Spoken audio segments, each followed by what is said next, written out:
Great architecture will raise our senses, enhance our senses. I started to appreciate the beautiful remoteness of this place.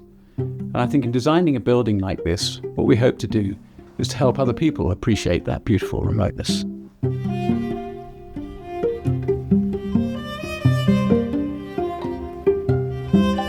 The initial stages, the concept design of this project was really to set up the shape of a building, the concept of it being a micro-dwelling, and then to work with students over time into developing those details. Well, you sit in the classroom and you do designs and you have papers and you do crits, right? And they stand there and they look at it and say, well, this can happen, this can happen, this can happen. Here, we come out here and we can physically touch what we built. It's no longer a concept, it's a reality. Students, these are the students that I'm working with here. We're just doing a few adaptations of it.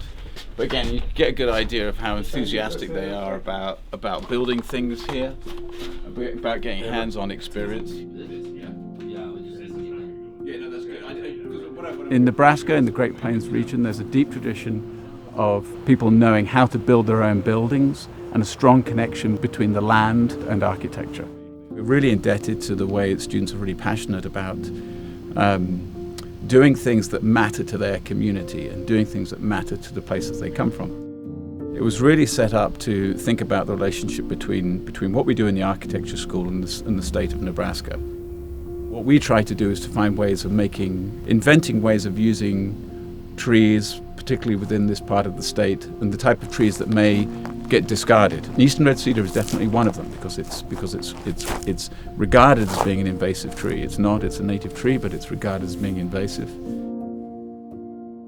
We've looked for ways to use the eastern red cedar tree and other native trees in the most efficient possible way. Even though we build most of this building out of eastern red cedar, we're also inventing new ways of using it for things like cabinets here. We're using it for doors. We're using it to work surfaces like this. And that's part of the student's process of learning to use the whole tree. What's important to remember about Mizer's Ruin is it is one aspect of a much larger partnership between architecture and Cedar Point Biological Station. So I'm very interested in sort of portraying this image for a field station as being sustainable as possible. And that plays in really well from sort of our vision for the station, adding in these housing units. Over 90% of it was built with materials that came from within 1 mile of the site. And what that does is help reduce what we call the embodied energy of the building. Embodied energy is the amount of energy that it takes to bring materials from their location to the site. So we've managed to calculate in this building that we're actually sequestering or pulling out of the atmosphere 1.4 tons of carbon. Now, if you took a building of an equivalent size, built in conventional construction, we'd probably be putting about 7 tons of carbon into the atmosphere. So when students are working on these projects, milling trees, cutting them up in a mobile mill that we have down here, and getting them to the site, they're directly invested in the energy flow.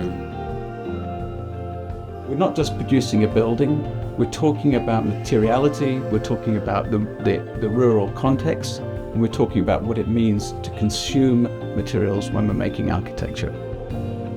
So we've been working on this building for the last 4 years. There are a few finishing touches that we need to make, and then we're going to be able to welcome visitors into this space. And that's really exciting for us and really exciting for the architecture program and all the students that have been involved in this project.